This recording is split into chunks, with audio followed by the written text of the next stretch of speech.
Якубов Шухрат Уматулаевич, директор департамента Министерства высшего и среднего специального образования Республики Узбекистан.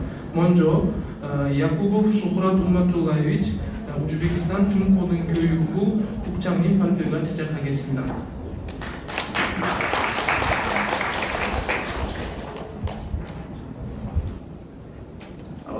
Assalomu alaykum, hurmatli anjuman ishtirokchilari. Birinchi navbatda shu anjuman ishtirokchilarini O'zbekiston Respublikasi Oliy va o'rta maxsus ta'lim vazirligi rahbariyati nomidan qutlayman va anjuman ishiga muvaffaqiyat tilayman. Va o'z navbatida mazkur anjumanni yuqori saviyada tashkil etgan mana rektorimiz Muchira Shavkatullaga, Koreya fondi raisi janob Jon Ikun janoblariga o'zimni minnatdorchiligimni bildirib o'taman. Mani ma'ruzam Koreya Respublikasi bilan oliy ta'lim sohasidagi hamkorlik masalasiga bag'ishlanadi. 2022-yil bizning mamlakatlarimiz o'rtasidagi diplomatik aloqalarni yo'lga qo'yilganligini 30 yilligi hisoblanadi.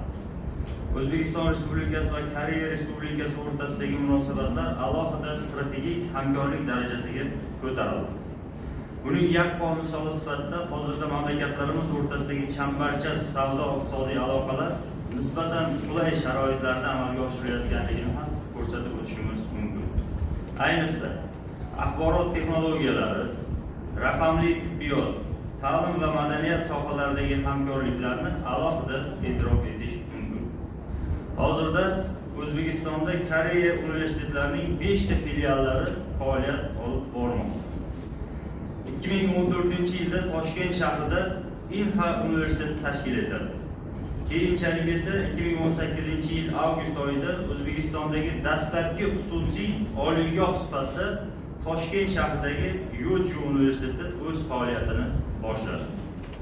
Toshkent shahridagi Puchon universiteti, Farg'ona O'zbek-Koreys xalqaro universiteti, Anjuning Toshkent shahridagi filiali turli xil yo'nalishlarda hozirgi kunda yetuk malakali kadrlarni tayyorlab bormoqda. Pandemiya sharoitiga qaramasdan, Koreya universitetlari bilan hamkorlikda ta'lim dasturlari ham amalga oshirilishi ta'minlanmoqda. 2019-2020-yillarda 5 ta oliy ta'lim muassasalari o'rtasida bakalavr, magistr talabalari almashuv dasturlari bajarildi. Xususan, Samarqand davlat universiteti va Sunchonyan universiteti o'rtasida 2+2 qo'sh diplom yo'nalishida maktabgacha ta'lim yo'nalishida bakalavr tayyorlash yo'lga qo'yildi. Samarqand davlat chet tillari instituti va Sunchonyan universiteti o'rtasida filologiya va tillarni o'qitish, koreys tili 2+2 qo'sh diplom yo'nalishida bakalavr tayyorlash yo'lga qo'yildi. Toshkent davlat sharqshunoslik va Kyongyon hamda Seongmu universitetlari o'rtasida 2+2 dasturlari ham yo'lga qo'yildi.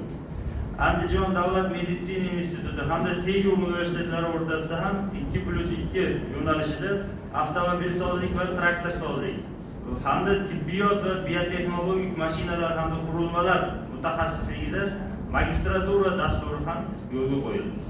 Shuningdek, Kamoliddin Behzod nomidagi Milliy rassomchilik va dizayn instituti hamda Janubiy Koreyaning Kimyong universiteti o'rtasida kiyimlar dizayni yo'nalishi bo'yicha bakalavriat 2+2 ta'lim yo'nalishi joriy qilindi.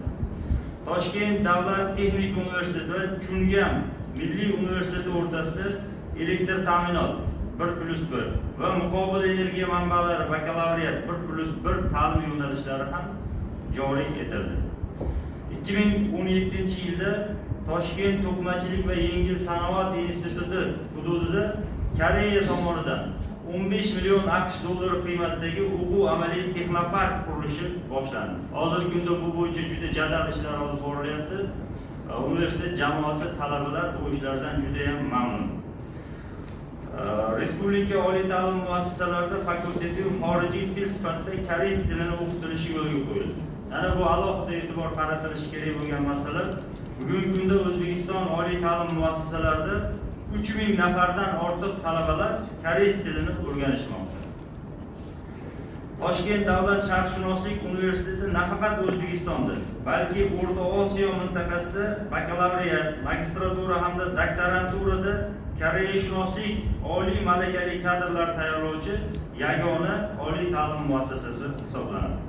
Shuningdek, O'zbekiston Davlat jahon tillari universitetida 1995-yildan boshlab koreys tili o'qitilishi yo'lga qo'yildi. Toshkent davlat pedagogika universitetida koreys tili va adabiyoti yo'nalishida ham ta'lim jarayonlari amalga oshirilmoqda. Samarqand davlat universitetida 2001-yildan boshlab filologiya va tillarni o'qitish, koreys tili ta'lim yo'nalishi alohida tashkil etilgan. Yuqorida qayd etilganlar bilan birga Qoraqalpoq davlat universiteti, Urganch davlat universiteti, Jahon iqtisodiyot va diplomatiya universitetida ham koreys tili ikkinchi til sifatida hozirgi kunda talabalarga o'qitib borilmoqda. Andijon davlat universiteti, Samarqand davlat universiteti, Qarshi davlat universiteti hamda Namangan davlat universitetlarida fakultativ xorijiy til sifatida koreys tilining o'qitilishi ham yo'lga qo'yilgan. O'z navbatida Koreya Respublikasining Pusan, Hankuk va Tegu universitetlarida ham o'zbek tili alohida fan sifatida o'qitilyapti. Mana o'sha yaqinda prezidentimiz Koreyaga tashrif buyurganlarida u yerdagi talabalarni, koreys millatiga mansub talabalarni o'zbek tilida ravon, chiroyli gapirayotganini eshitib, shu xalqimiz xursand bo'lishdi. Hozirgi kunda Ko'yka tomonidan Toshkent axborot texnologiyalari universiteti hamda Toshkent pediatriya tibbiyot institutida hamkorlikda katta loyihalar amalga oshirib borilmoqda. Umuman muxtasar qilib aytganda, bugungi kunda har ikki hamkor davlatning qo'shma loyihalari yoki dasturlari bo'lmagan sohalarni o'zi yo'q desak mubolag'a bo'lmaydi. Muhtaram prezidentimizning Koreya Respublikasiga tashriflaridan so'ng esa qo'shma tashabbuslarning salmoqli ro'yxati O'zbekiston-Koreya munosabatlarini tubdan yangi bosqichga olib chiqadigan yangi rejalar bilan to'ldirildi. Bu o'rinda umumiy maqsadimiz yo'lda mutaxassislar tayyorlaydigan oliy ta'lim muassasalari umuman tizimli rolini alohida ta'kidlash joiz deb hisoblayman.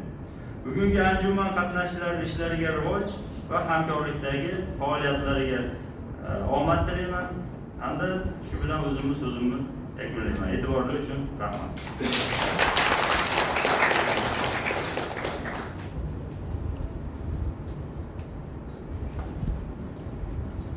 Благодарим за интересное выступление. Чеминин Пальпер Хамсадримида. Далее выступить с докладом приглашается господин Ходжокулов Лазис Чориевич, директор департамента Министерства народного образования Республики Узбекистан. ИОСО Узбекистан Кöyükbu Ходжокулов Лазис Чориевич Купчамили Пальпер Кесмида.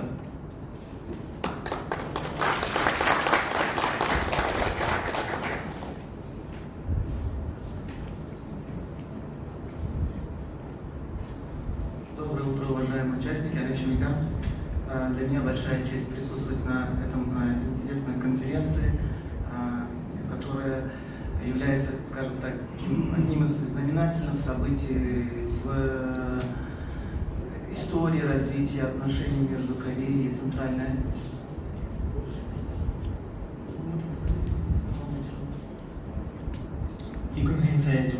이 큰 행사에 참석해 주셔서 모두 오신 분들이 감사드립니다. 우리 우즈베키스탄의 타시켄트에서 뵙게 돼서 너무 기뻤습니다. Когда мы говорим об отношениях между Кореей и Узбекистаном, в целом Центральной Азии, на самом деле, когда мы говорим об официальных цифрах 30 лет, мы можем на самом деле увидеть, что эти отношения идут глубоко истории в древние века. Например, мы знаем то, что при раскопках Афросиаба были найдены такие фрески, где были увидены именно как раз таки послы из древней Корейской империи Гугурьё, которые говорят о том, что наши отношения, они входят в веками. 우리 30주년 기념일에 따라 우리는 우즈베키스탄하고 대한민국은 어느 정도 역사적인 문화를 하고 계시는데 잘 볼 수 있습니다. 그에 따라 우리는 오랫동안 역사적, 문화적으로 우리는 계속 진행하고 있는지를 잘 알 수 있습니다. Также мы сохранились еще и такие письменные памятники, которые показывают то, что были отношения между центральноазиатскими государствами и империей Сила. Все это говорит о том, что наши отношения не были построены вчера, они имеют прочный фундамент для дальнейшего развития.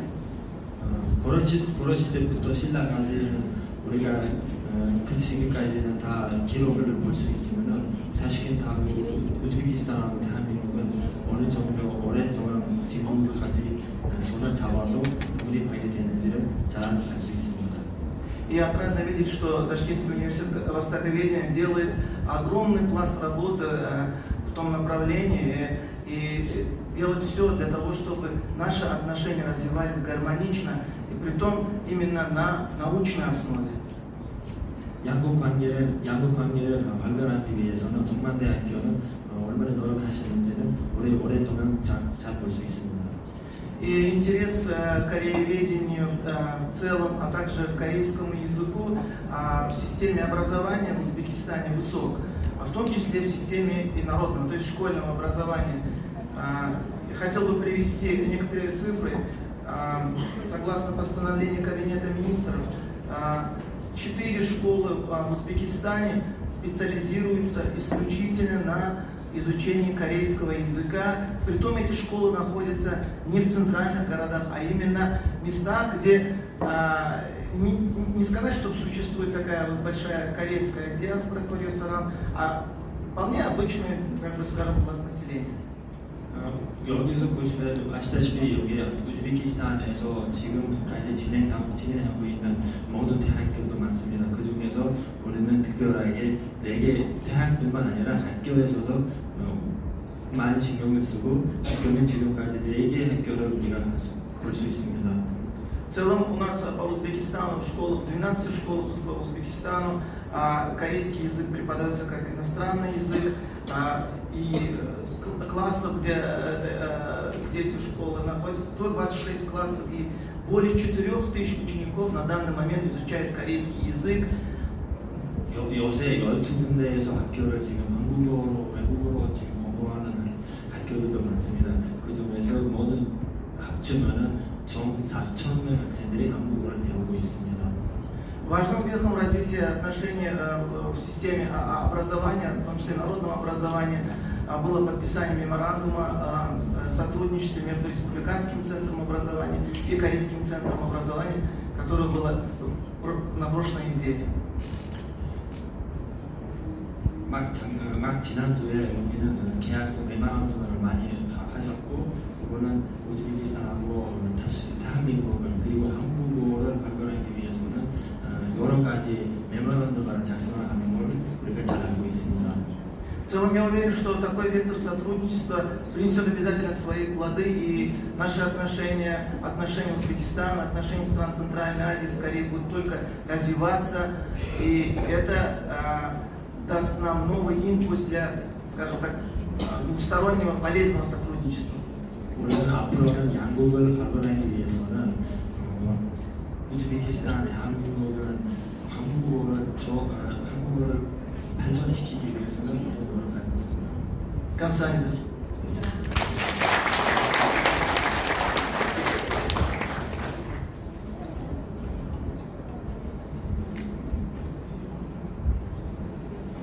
Спасибо большое, Камсамида. Далее с докладом выступит председатель правления KTB Банк Узбекистан господин Ким Хыңсан. 이어서 우즈베키스탄 산업은행 김흥산 은행장님이 발표가 있겠습니다.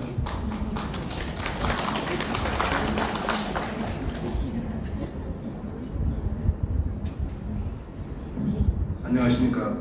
사실 그 키노트 스피치 의뢰를 받고선 학술적인 얘기는 제가 잘 모르겠고 그래서 어떤 얘기를 할까 생각하는데 이 컨퍼런스의 주제가 굉장히 좋은 것 같아요.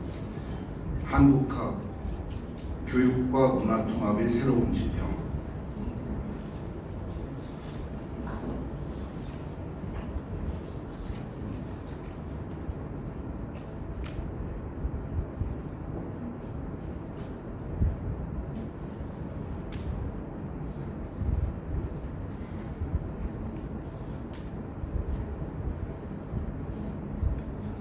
그래서 제가 다른 분들은 논문으로 이렇게 준비해 오시는데 저는 오늘 이야기를 시간도 짧지만 저 3가지 키워드만 기록을 합니다.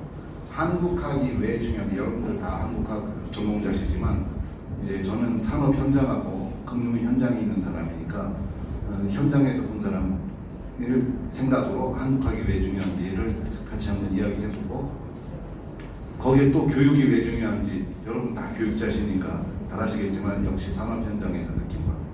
그럼 이제 앞으로 한국학과 이 교육에 대해서 어떻게 새로운 지평을 제 입장에서 산업 현장에서 볼 때는 열어가면 좋겠는가 하는 걸 말씀드리려고 합니다.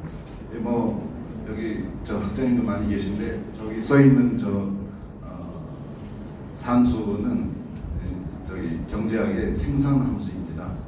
생산이면은 한 나라 경제를 얘기한다고 크게 그냥 해도 별 상관없을 것 같습니다. 그래서 순서는 한국학이 왜 중요한지하고 교육하고 이렇게 새로운 지평에 대해서 말씀드리도록 하겠습니다. 누구나 한국 40년 전하고 우즈벡이 비슷하다고 누구나 얘기합니다. 그래서 산업시장이 실제 보면 정말 비슷합니다. 한국은 1980년대가 한국전쟁 끝난 지 28년이고 이제 우즈베키스탄은 독립한 지 약 30년 됐습니다. 밑에 쭉 보시면 그 당시 인구, 문맹률, 1인당 GDP, 올림픽 메달 딴 것까지 비슷합니다. 그래서 얼마나 비슷해요. 그 얘기는 뭐냐면 이게 지금 이거는 인구하고 국토 면적인데요. 오히려 우즈베키스탄은 국토 면적이 훨씬 넓어서 우리보다 유리합니다. 그러면 이제 우리가 생각할 때는 한국이 모델이 될 수 있다면 우즈베키스탄도 잘 발전할 수 있겠구나라는 생각이 듭니다. 이게 한국의 GDP가 아주 기하급수적으로 1980년부터 과연 우즈벡 40년 후에 이게 보일 건지에 대해서 오늘 아마 이 자리가 제가 드리는 말씀은 최선일 것 같습니다. 사진으로 보면 한국이 1980년대 남산을 내려다 본 환경이 저겁니다. 압구정동에 소가 밭을 갈고 있었어요. 1980년대 한양 아파트에. 지금은 남산이 저렇습니다. 이거 한 채에 30억씩 합니다. 과연 바뀔 수 있을 건데.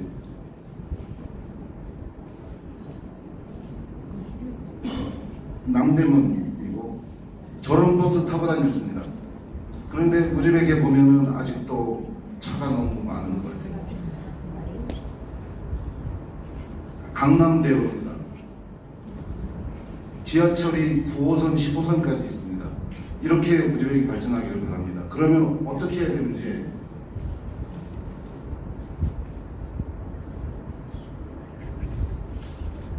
제가 몸담고 있는 은행 산업만 보겠습니다. 저희가 우즈벡에 은행이 33개가 있는데 저희가 14위입니다. 규모로. 그런데 한국을 보면은 은행이 19개인데 우즈벡 은행 저 33개의 자산을 다 합쳐도 경남은행 정도만 합니다. 경남은행이 19개 은행에서 랭킹이 12위입니다. 그러니까 얼마나 더 발전해야 되는지를 생각해 보면은 좋을 것 같습니다. 그래서 좀 구체하게 저걸 가져왔는데 오늘 이제 교육을 얘기하는 게 결국은 저거는 한 나라가 잘 살려면은 A가 사회 전체의 생산성 효율성입니다. L이 사람입니다. 교육. 그리고 저 베타가 사람들이 인적 자원이 숙련도, 기술, 지식, 총체적인 겁니다. 저 K는 크게 얘기하면 돈으로 환산할 수 있는 자본인데 그것도 효율성에 붙습니다. 결국 교육, 두 번째 주제에서 교육의 모든 것은 저 알파하고 베타를 키우자는 겁니다. 자, 그러면 얘기를 모으면은 우즈벡이 한국처럼 발전할 수 있다 하고자 한다면 한국학은 절대적으로 필요합니다. 한국학의 물론 기초는 한국어고요. 여러분들이 많이 하시는. 그래서 제가 지난주에도 여기 중앙은행 데피티 체어맨을 만났는데 저축을 좀 장려할 수 있는 방안이 없냐고 그래서 한국에 보면 다 있다. 옛날에 재산형성저축, 주택청약저축, 그다음에 장학저축 이걸 다 알려줬더니 그런 게 있냐고 그러더라고요. 그래서 설명해줬더니 이건 너무 좋은. 그래서 한국에 와서 공부했거나 높은 수준 사람들한테 자료조사를 시켜라. 그러면 답은 나온다. 또 다른 거 물어봅니다. 어디 통화정책 어떻게 해줬으면 좋겠냐면 한국에 다 있다. 한국은 어떻게 포항제철을 만들었느냐 그러면 산업은행 60년 사에 보면 다 있다. 이게 이제 결국 새로운 지평의 알파와 베타를 늘리는 한국학의 새로운 지평이 되어야 하지 않나가 오늘 제가 이제 드린 말씀인데, 현재는 저 그래프는 저희 직원이 잘못 넣은 것 같아요. 죄송합니다. 현재 한국의 학사 이상 그 학위 취득률이 70%를 넘습니다. 근데 앞 슬라이드도 보셨지만 우즈벡이 지금 한 17%쯤 됩니다. 그리고 한국의 80년대가 17%였어요.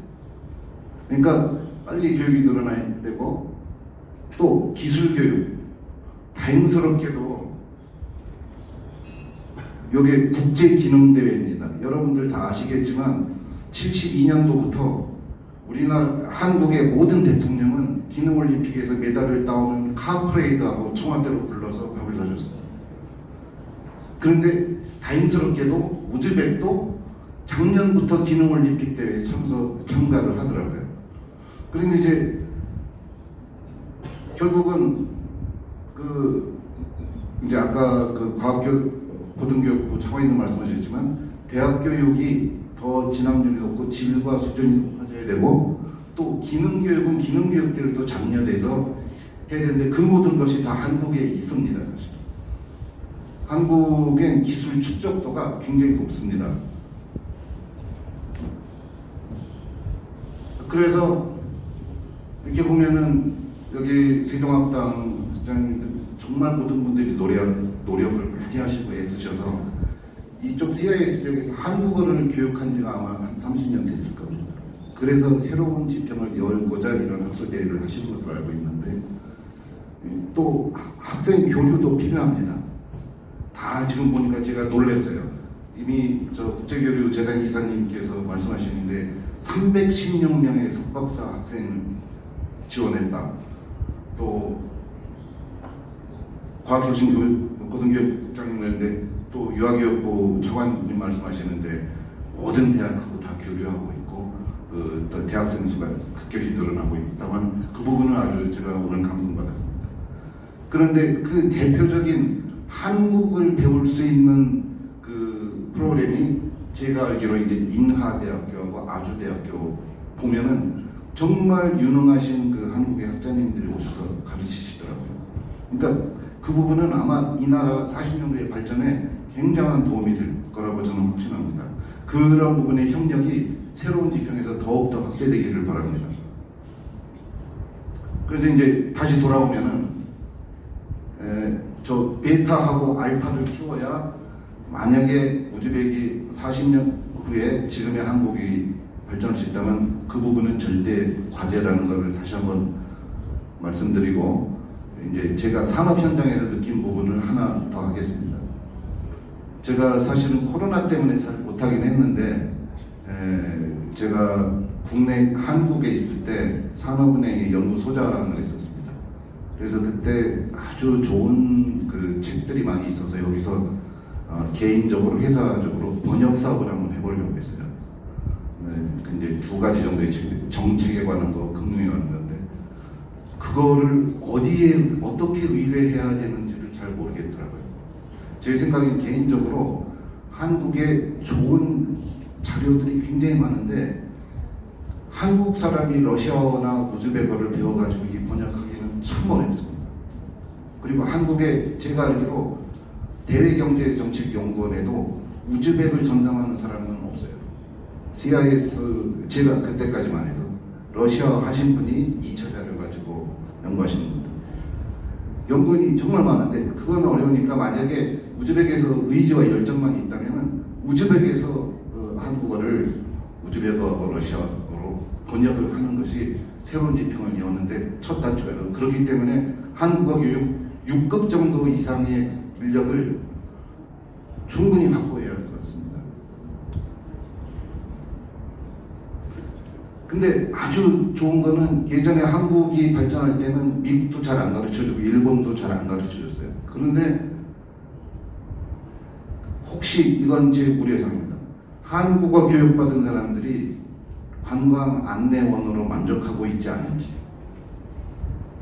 더 높은 수준의 지식을 축적해야 되는데, 그런데 우즈벡 정부가 요 왼쪽 아래 보시면 의지만 보인다면 제 생각에는 한국 정부는 호스트 컨트리로 얼마든지 지원, 아까 코이카 뭐 다 말씀하셨죠. 얼마든지 한국 국제교류재단 얼마든지 지원할 준비가 되어 있다고 생각합니다.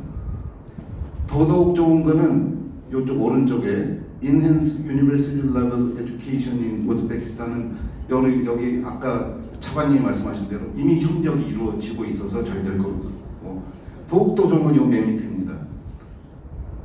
80년대부터 한국의 경제 개발을 모든 것을 이끌고 경험했던 분들이 지금 은퇴 연령에 있습니다.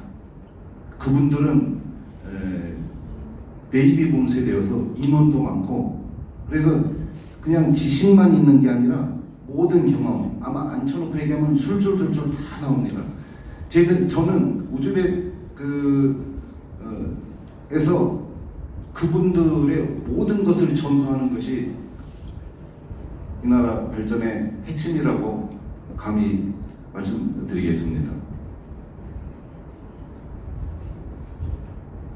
한 가지 사족을 단다면 저는 정책하고 산업을 좀 말씀드리고 싶은데, 그래서 한국학의 새로운 지평은 30년, 40년 후에 밑에 보시면 KDI, KIF, KIF 저런 연구소가 제가 몇 개만 아는 것만 해서 그렇지 100개도 넘습니다.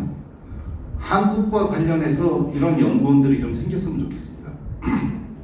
그런데 한국과 관련해서 당장 어렵다면 대학에 계신 여러분들이 원래 대학에 이제 가르치는 기능도 있지만 연구 기능도 있으니까 여러분들이 앞장서 주셨으면 합니다. 제 발표는 그렇게 해서 한국학의 중요성하고 교육이 왜 중요한지하고 새로운 지평 어디로 갔으면 제 개인적으로 생각하는지 말씀드렸습니다. 이상입니다. 감사합니다.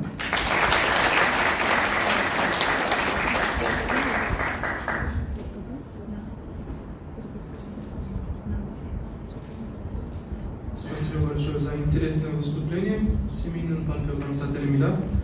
С докладом в онлайн-формате выступает господин Ли Джусон, старший научный сотрудник научно-исследовательского института по Центральной Азии Университета иностранных языков Хангук.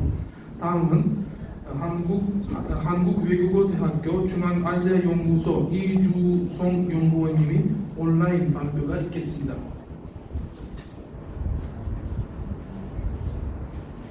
네, 안녕하십니까. 잘 들리시나요? 네, 잘 들리시는지 한 번만 대답 좀 해주세요. 네, 잘 들립니다. 네, 안녕하십니까. 저는 한국외국어대학교 중앙아시아연구소 전임연구원 김성입니다. 우선 이렇게 뜻깊은 자리에 또 지금 의미 있는 30주년을 맞이한 행사에 발제할 수 있는 기회를 주신 중앙아시아 한국학 교수협의회 여타 중앙기관 관계자분들께 감사 말씀드립니다. 연구원님 죄송합니다. 조금 더 크게 말씀해 주시면 좋겠습니다. 조금 더 크게. 네. 이렇게 말씀드리면 잘 들리나요? 네, 잘 들립니다. 감사합니다. 네, 우선 이렇게 발표 기회를 주신 이제 한국학 교수협의회 그리고 다른 관계자분들께 감사 말씀드리고요. 제가 사실 우즈벡 출장 계획이 있었는데 그게 좀 변경이 돼서 직접 회의장에서 발표하지 못하게 된 점 우선 사과 말씀드리고 매우 아쉽다는 말씀드리고 싶습니다.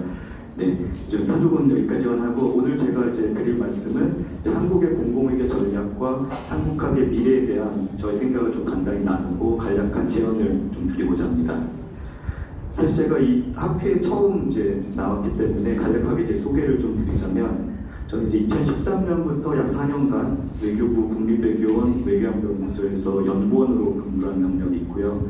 2018년 정치학 박사학위를 취득한 이후에 한국외국어대학교 국제지역대학원에서 중동 정치, 국제관계 그리고 지정학 관련된 수업을 했습니다. 그리고 제가 그 후에 한 2년 동안 터키에서 체류를 하면서 앙카라 대학교 아시아태평양 연구소에서 방문연구원 그리고 앙카라 하지마이란 대학교라고 예전에 가지 대학교인데 이쪽 국제관계학과에서 또 강의를 하다가 지난 2월에 한국에 귀국하여 한국에 대해서 계속 강의를 하고 있고 중앙아시아 연구소에서 새롭게 합류하여 이쪽 중앙아시아 지역에 대한 연구를 하고 있습니다. 사실 제가 또 장황하게 제 소개를 드린 이유가 또 사실 다른 데 있는데 제 이력을 쭉 보셨다시피 제가 한국학을 전공한 사람은 아닙니다. 어떻게 보면 국제관계, 국제안보 그리고 지역학을 연구한 사람인데 그렇다고 해서 저는 제가 한국학과 전혀 관련이 없다고 생각은 하지 않습니다. 오히려 우리가 이런 자리를 통해서 학제 간의 통합을 이뤄내고 어떻게 보면 한국의 외교 전략이 한국학과 함께 연결이 된다면 오히려 저희가 어떻게 보면 좀 더 의미가 있는 새로운 가치 아까 산업은 회장님께서 말씀하셨던 그 알파와 베타를 또 이루어 나가는데 어떻게 보면 큰 기여를 할 수 있다고 생각을 해서 제가 이렇게 발표를 맡게 됐고요. 그런 맥락에서 현재 중앙아시아 지역에서 여러분들이 하고 있는 한국학 연구가 어떻게 보면 한국을 연구하는 데 있어서 가장 중요한 토대라고 저는 생각을 합니다. 그래서 종합적인 언어 능력, 역사적 맥락, 문화적 맥락을 알아야 사실상 그 이후에 세부 학문으로서 정치나 경제나 그런 학문들이 이루어질 수 있기 때문에 오늘 저는 그런 토대 위에 저희가 어떻게 보면 정치학이라는 새로운 알파와 베타를 추가하는 부분의 필요성을 좀 강조하고 예, 좀 옛날 자료긴 한데 지난 2012년 동아일보에서 조사를 해봤습니다. 한 1,800명 정도의 해외 한국학 연구자를 대상으로 연구를 해보니까 보시다시피 단순히 산술적으로 어학, 문학, 역사와 관련된 연구가 절반 정도 되고 사회문화 15%, 정치, 외교 관련 분야는 한 10%의 학자분들이 연구를 하고 있는 걸로 밝혀졌는데 최근의 추세도 크게 다르지 않다고 제가 확인을 좀 했고 좀 그림이 작지만 중앙아시아 경우에도 좀 비율이 비슷했습니다.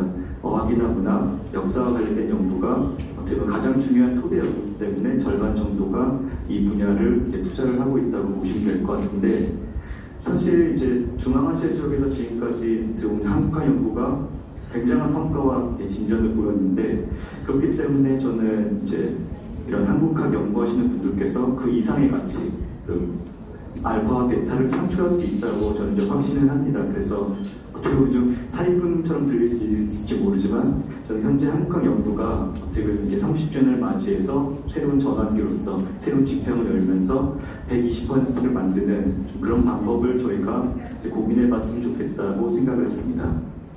혹시 여러분들께서 유리공예를 하는 과정을 한번 보셨는지는 모르겠어요. 인터넷이든 직접 보셨는지 모르겠지만 사실 유리 결정들을 뜨거운 온도를 녹이고 어떻게 그 결정 자체를 우리가 순서를 100%라고 한다면 그 나머지 목은 기술자와 도구의 문제입니다. 그분들이 결국 이 기술자들은 여러분 같은 교육자들이 되시겠는데 결국 몇 배나 큰 컵이나 물병이나 항아리 다양한 형태의 새로운 가치를 창출하는 그런 사례에서 보듯이 저는 어쩌면 공공외교가 여러분들이 활용할 수 있는 도구로서 이 어떻게 보면 새로운 20%의 가치를 만드는 것이라고 좀 생각을 합니다. 그래서 공공외교를 우리가 어떻게 활용해야 되는지 그 부분을 좀 얘기하기 앞서서 배경을 좀 설명하는 차원에서 혹시 좀 이 분야의 생소한 분들을 위해서 공공외교가 무엇인지 그리고 한국의 공공외교 정책이 어떠한지 좀 간략하게 소개하고 넘어가겠습니다. 저희가 시간이 많지 않기 때문에 좀 제가 빨리 말을 하더라도 조금 양해해 주시기 바랍니다. 우선 공공외교의 정의는 많은 분들이 아시다시피 간단합니다. 어떤 국제적 행위자가 자신의 정책 목표를 달성하기 위해 이게 사실상 국익을 극대화하기 위해 외국의 대중에게 개입을 하는 것을 의미합니다. 근데 사실 개입이라는 의미가 어떤 분들은 좀 부정적으로 인식할 수도 있어요. 좀 냉전기를 겪으신 분들은 프로파간다 먼저 떠오르고 여러 조작이 떠오르시겠지만 사실 우리가 얘기하는 이 공공외교는 긍정적인 측면을 의미합니다. 홍보나 정보의 공개 측면을 의미하고요. 사실 한국어로서 공공외교의 공자, 앞에 공자는 공개하다, 오픈 투 퍼블릭을 얘기하고 뒷부분의 공은 함께하다, 공평하다라는 의미를 가지고 있습니다. 사실 이제 이런 공공회가 어떻게 등장했는지 좀 간략한 배경을 설명드리자면 이제 19세기나 20세기는 우연히 전통 외교의 시대라고 표현을 하죠. 그 당시에는 여러분들도 이제 실질적으로 경험을 해보셨듯이 강대국들이 어떻게 보면 이제 커튼 뒤에서 자기들만의 이익을 가지고 세계를 쥐락펴락했습니다. 그래서 제 뒤에 배경에 지도에서 보시듯이 중동도 그렇고 중앙아시아족도 어떻게 보면 자로 잰 듯이 딴듯하죠. 그런 맥락에서 봤을 때 어떻게 보면 서구 강대국들이 자신들이 비밀 외교를 통해서 이제 국가들을 나누고 자기들의 이익을 나눴던 그런 시대였기 때문에 사실 그 당시 이제 정부가 통제되고 국민들은 외교 결정 과정에서 철저히 배제되었습니다. 그리고 국가들 간에도 정부 비대칭이 있었기 때문에 이런 비밀 외교가 계속해서 유지가 될 수 있었다고 볼 수 있습니다. 뭐 냉전기에도 계속되었고요. 하지만 이제 그런 가운데서도 사실 뭐 외국계 형태로나마 이제 공공 외교가 존재했는데 그게 바로 이제 프로파간다 외교 혹은 미국이 주장하는 이제 공보 외교였습니다. 그래서 당시에 이제 양 진영이 서로의 프로파간다를 통해서 자기 국민들을 어떻게 보면 좀 규합하고 설득하는 과정을 거쳤고 상대국 국민들을 우리 편으로 회유하거나 아니면 혼란이나 분쟁을 야기하는데 어떻게 보면 이제 잘못된 형태지만 이제 공보라는 의미에서 이제 공공 외교를 펼쳤는데 사실 이제 냉전기인 사실상 이것이 가장 효율적이었고 이제 이런 공공 외교의 어떻게 보면 이제 기초 단계로서 기능했던 것은 사실입니다. 하지만 냉전이 무너지고 이제 20세기 후반이 들어가면서 이제 미국의 공보 활동에도 큰 한계가 이제 봉착을 했죠. 특히 이제 90년대 초반 걸프 전쟁을 겪으면서 반미 정서가 극대화되면서 결국은 이제 19세기나 20세기 초반처럼 하드 파워 흔히 얘기하는 군사력이나 경제력, 정치력을 가지고는 상대를 압박하기가 어렵다. 그런 이제 인식이 점차 늘어나게 됐고요. 그러면서 이제 조세프 나이가 새로운 소프트 파워라는 개념을 들고 나옵니다. 그래서 국력이 이제는 지식이나 문화, 이념 등의 소프트 파워를 바탕으로 설득하고 공의를 구하는 과정으로 우리는 이해해야 한다. 그래서 결국은 다른 국가나 국민들이 나의 국가를 따르게 만드는 매력을 극대화하자. 라는 측면으로 어떻게 보면 이제 공공외교의 개념이 새롭게 이제 인식이 되기 시작했고요. 그래서 그런 배경을 통해서 이제 외교라는 것이 더 이상 외교관이나 정치인들만의 영역이 아니라 국민들에게는 외교의 결정을 알리고 설득하고 동의를 구하면서 이제는 함께 서로 공평하게 이야기를 주고받고 나누면서 생각을 공유하는 그런 컨셉으로 좀 바뀌었다고 보시면 될 것 같습니다. 그리고 이제 우리가 살고 있는 이 21세기는 사실 어떻게 보면 더 많은 변화가 있었어요. 여러분이 알다시피 이제 정보통신혁명이 있었고 미디어 환경이 대부분 이제 획기적으로 변하면서 이제 공공외교의 수단이 좀 다양해졌죠. 뭐 위성 TV나 라디오뿐만이 아니라 이제 스마트폰을 통해서 아니면 인터넷 기반의 SNS나 여러 유튜브 등을 통해서 이제 모든 사람들이 다양한 형태의 공공외교를 접할 수 있게 되었고 그리고 이제 공공외교가 단순히 국가, 정부가 이제 이끌어나가는 것이 아니라 정부뿐만 아니라 국민들 그리고 이제 비국가 행위자들까지도 어떻게 보면 이제 공공외교의 주체가 되었다고 볼 수 있습니다. 어떻게 보면 그래서 그런 맥락에서 봤을 때 여기 오늘 참석하신 정부 관계자분들, KF분들뿐만 아니라 여기 계신 학계 관계자분들, 선생님들 그리고 심지어 학생들까지도 이제는 모두 공공외교의 주체라는 이제 그런 인식을 가질 수 있도록 어떻게 보면 공공외교가 이제 바뀌었다고 이해하시면 될 것 같고요. 그래서 이제 한국을 좀 간단하게 살펴보면 2010년에 한국 공공외교 포럼이 출범했습니다. 그 이후로 본격적으로 이제 공공외교를 시작하면서 공공외교 대사가 임명됐고요. 그리고 공공외교 역량 강화 사업 예산이 이제 배정이 되면서 지금과 같은 공공외교 기틀이 세워지게 되었다고 보시면 될 것 같습니다. 그리고 2016년 공공외교법, 그리고 2017년 공공외교 5개년 기본 계획이 수립되면서 어떻게 보면 이제 한국도 공공외교가 제도화되고 이제는 이런 계획을 통해서 한국이 21세기 공공외교 전략과 중점 목표를 이제 구체적으로 만드는 계기가 되었다고 볼 수 있습니다. 그래서 제가 여기서 이제 핵심적으로 드리고 싶은 말씀은 이러한 이제 한국의 공공외교가 이제 계획을 통해 수립되는데 크게 이제 세 가지 축으로 이제 구성이 됩니다. 첫 번째가 지식 공동외교. 여기 계신 한국학을 전공한 분들이 지금까지 노력해 오시고 성과를 이뤄냈던 한국에 대해 올바로 알리기, 한국어 보급, 한국학 진흥 같은 부분들이 어떻게 보면 가장 중요한 첫 번째 축이라고 볼 수 있고, 두 번째가 이제 문화 공공외교로서 지식 공공외교가 밀접 연관되어 있습니다. 그래서 해외 공관들, 한국학을 연구하는 여러 선생님들, 그리고 여러 기관들이 한국의 다양한 매력을 확산시키고 어떻게 보면 좀 소통을 강화하는 그런 부분이고, 마지막에 이제 제가 오늘 이따가 말씀드리고 싶은 정책 공공외교인데, 이 부분은 이제 뭐 사실 의미를 따지자면 한국의 핵심 외교 목표를 달성하기 위해서 이제 외국의 이제 학계나 아니면 언론계나 여러 싱크탱크, 의회 등의 한국에 대한 이해를 높여주고 공감대를 늘리는 그런 활동들을 이제 의미합니다.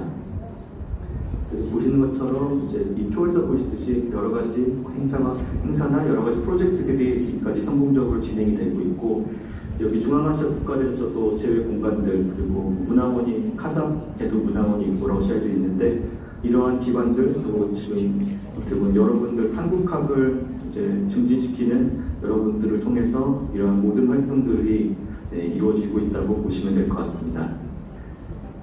그래서 사실은 이제 우리가 한국 어떻게 보면 이제 이러한 결과 어떻게 보면 이제 한국의 소프트 파워 랭킹이 꾸준히 증가를 했죠. 그래서 2021년 같은 경우에는 한국이 거의 11위까지 도달하는 성과를 냈는데, 이 부분이 어떻게 보면 한국학 연구를 하시는 여러분들의 어떻게 보면 중요한 역할과 성과 덕분이라고 저는 생각을 하는데, 그럼 이제 우리가 이런 공공외교를 더 활용을 해서 저희 이제 학술대 주제에 맞게 어떻게 이제 30년 이후를 더 발전적으로 나가야 되는지 제 개인적인 좀 제언을 말씀드리고 싶습니다.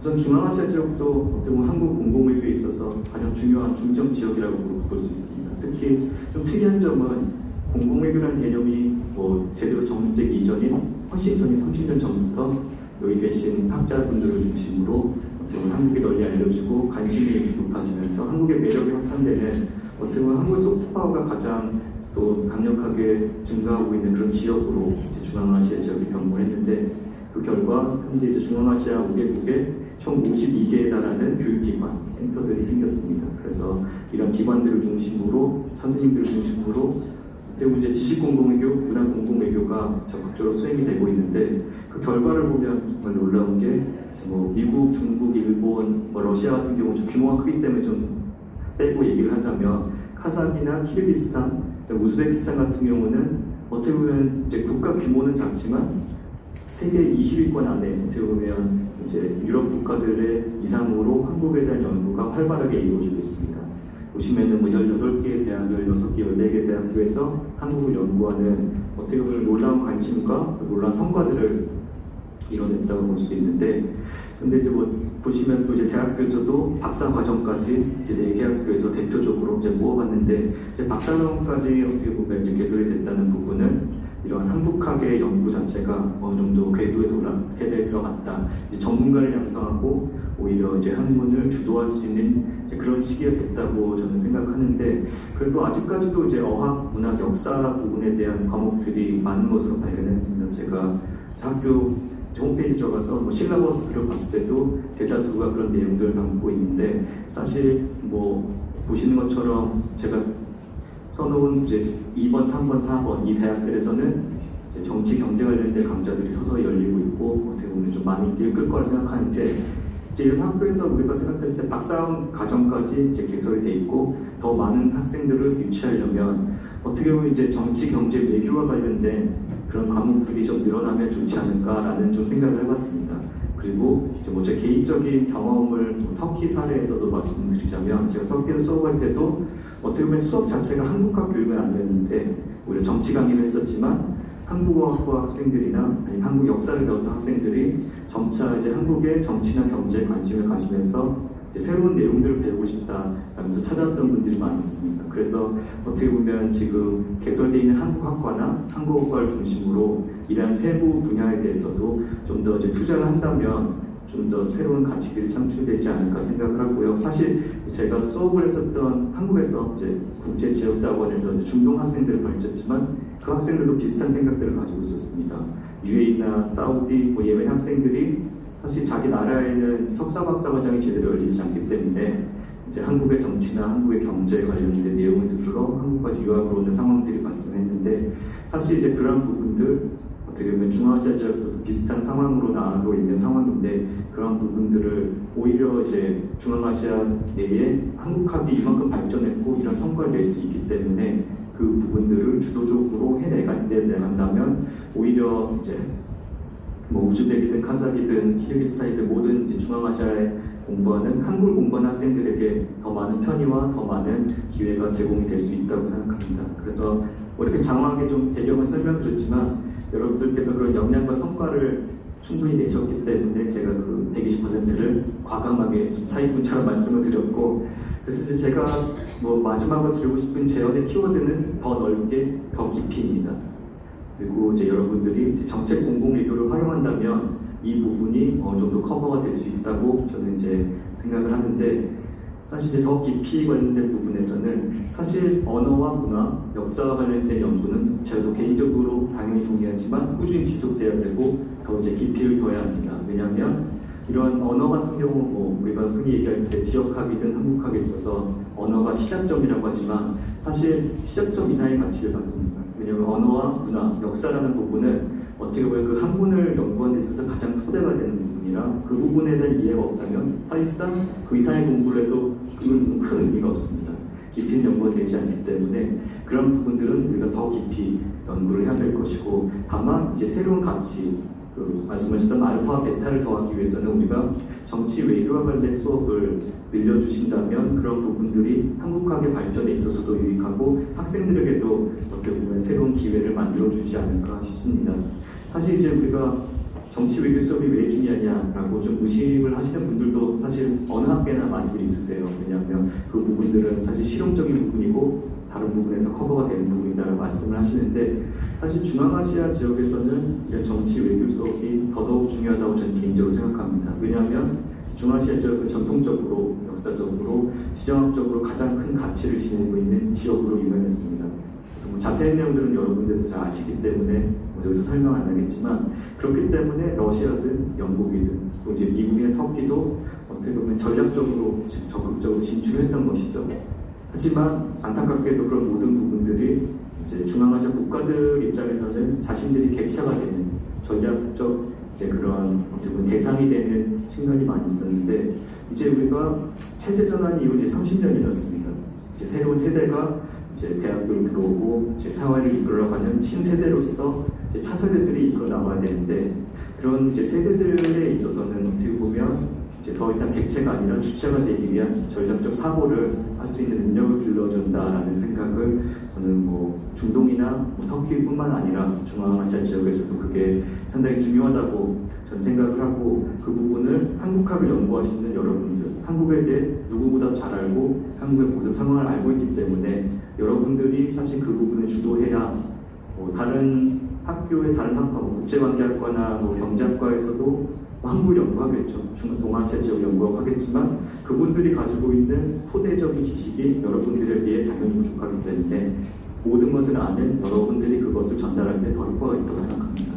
그리고 왜 한국이냐라는 부분이 어떻게 보면 좀 궁금할 수 있는데 사실 한국은 좀 특수한 케이스입니다. 한국만큼 실패 경험을 두루경험한 나라도 없고 어떻게 보면 최빈국으로서 가장 후진국에서 선진국의 대열로 올라갔고 동방에서 아무도 모르는 소국이 이제는 어떻게 보면 중견국의 대열에 올랐는데 사실 중앙아시아 국가들도 어떻게 보면 제한된 자원, 어떻게 보면 여러 가지 어려운 상황들 속에서 어떻게 보면 외교 전략을 통해서 이를 돌파해야 나가야 되는데 사실 이제 우크라이나 사태 이후로 이제 중앙아시아 국가들도 새롭게 전환기를 맞이한 지금과 같은 시점에서 이러한 전략적인 사고를 함양하는 것이 차세대들이 이제 우즈베키스탄이든 카자흐스탄이든 다른 국가들을 이끌어 나가는 데 있어서 어떻게 보면 가장 필요한 부분이 아닐까 싶고 또 이제 여러분들 같은 교육자들이 이제 가장 그 길을 잡아줘야 되는 그런 부분이라고 저는 생각합니다. 네, 시간이 너무 많이 돼서 이제 마지막 슬라이드인데요. 하지만 사실 뭐 어려움이 많은 건 당연히 알고 있습니다. 인력이 부족하고 전공자도 부족하고 자료도 부족하기 때문에 그럼 이걸 어떻게 효율적으로 하느냐? 사실 이런 한계를 극복해 줄 수 있는 가장 효율적인 도구가 한국의 정책 공공외교를 이제 활용하는 부분입니다. 사실 이제 많은 분들이 오해하는 부분이 사실 정책 공공외교하면 이제 정부가 이끌어야 될 것 같고 KF에서 자체적으로 뭔가를 만들어서 줘야 된다는 생각을 하는데 사실 그렇지 않습니다. 여기 계신 한국인 교원 선생님들 그리고 또 현지의 한국화 연구원 선생님들도 똑같이 공공 외교로서 민간 외교 주체로서 그 역할을 감당할 수 있습니다. 다만 이제 외교 문화 캠프에서 좀 더 자료들을 잘 만들어주는 것이 가장 중요하겠죠. 그리고 이미 뭐 그런 자료들이 많이 나와 있습니다. 그래서 선생님들께서 이제 정책 공공외교 자료들, 책자를 좀 활용한다면 어떻게 보면 좀 부족한 그런 소스들을 커버할 수 있고, 이제 제가 근무했던 이제 외교연구연구소 홈페이지만 들어가셔도 사실 이제 동아시아 정세, 아니면 국제 정세와 관련된 한국의 입장들, 한국의 전략들이 너무나도 잘 정리가 되어 있습니다. 한국어로 되어 있고 영어로 되어 있기 때문에 그런 내용들을 활용할 수 있고, 저희와 같은 이제 연구소들 아니면 학술대회나 오픈 강연들을 통해서 어떻게 보면은 이제 토대를 어느 정도 완성해 나가는 단계에서 새로운 가치를 여러분들께서 그런 자료를 활용함으로써 새롭게 학생들을 이제 어떻게 보면 깨우쳐주고 그 학생들이 나간 길을 보여준다면 어떻게 보면 그분들이 이제 외교부나 한국의 국익 입장에서도 지향파가 양성되는 측면이 있지만 이제 본국의 학생들의 입장에서도 미래를 설계해 있어서 이제 유익할 것이라고 우선 생각을 하고, 이제 마지막으로 이제 터키에서 제 경험을 좀 공유하면서 발표를 마치도록 하겠습니다. 사실 제가 수업 자체는 뭐 국제안보론, 현대 국제관계 이슈나 뭐 세계화와 관련된 내용들을 다루긴 했지만 학생들이 끊임없이 좀 요구를 했습니다. 그 학과에서도 학과장님이 요구한 부분이 결국은 그런 부분들도 중요하지만 결국 동아시아의 정세나 아니면 한국의 외교 전략, 한국의 지정학이나 이런 부분에 대해서 강의 좀 해줄 수 있냐. 그래서 제가 특강도 여러 번 하고 또 강의 내용에서도 한 반 정도는 그런 부분들을 좀 다뤘습니다. 그래서 저도 이제 그런 자료를 준비하면서 저도 한국 정치를 전공한 사람 아니기 때문에 이제 한국의 정책 공공외교 자료들을 많이 활용을 했고 그 부분들이 상당히 도움이 됐기 때문에 저도 적극적으로 여기 선생님 분들께 추천을 하는 거고, 그리고 이제 한국 수업생들 같은 경우에도 대부분 이제 한국학 그리고 이제 한국어 교육이라는 부분도 이제 박사를 취득하고 나선 이후에 또 새로운 여러 가지 분야들을 만들어내는 이제 역할을 하셔야 되기 때문에 그분들도 이런 부분을 연구하신다면 어떻게 보면 이제 중앙아시아 한국학 발전에 있어서 큰 도움이 될 거라고 생각합니다. 그리고 또 어떻게 보면 지금 한국학 교수님들이 또 이제 다른 타학과 한국학 연구가 없는 대학들에도 이제 국제관계학과나 국제정치 아니면 뭐 국제경제학과에서 한국과 관련된 케이스 좀 다르긴 하잖아요. 그래서 그분들께도 정보를 공유하고 같이 협력해서 연구를 한다면 이제 한국학이 단순히 이제 토대를 완성하고 토대를 강화하는 측면뿐 아니라 새로운 가치를 만드는 그런 부분이 될 수 있도록 이끌어 나갈 수 있다고 저는 생각합니다. 그리고 특히 이제 이런 한국학 교수협의회 같은 이런 네트워크가 있기 때문에 이제 개별 교수님들이 이걸 각자 하시긴 어렵더라도 서로 힘을 합쳐서 교재를 만든다던가 또 아이들을 모은다면 또 학술대회를 통해서 그 부분들이 이루어나간다면 사실상 지금까지 30년 동안 누적해온 한국학의 성과가 더욱더 성대한 성과와 더욱더 효율성을 가질 것이라고 저는 믿어 의심치 않습니다. 그럼 여기서 발표를 마치도록 하겠습니다. 감사합니다.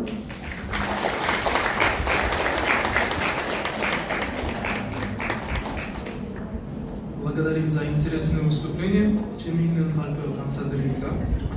Завершить первую сессию пленарных докладов приглашается к выступлению господин Го Хо Юн, доцент кафедры политологии и дипломатии университета имени Назарбаева. Назарбаев 대학교 외교 정치학과 고호윤 교수님이 발표로 오전 발표 세션을 마무리하도록 하겠습니다.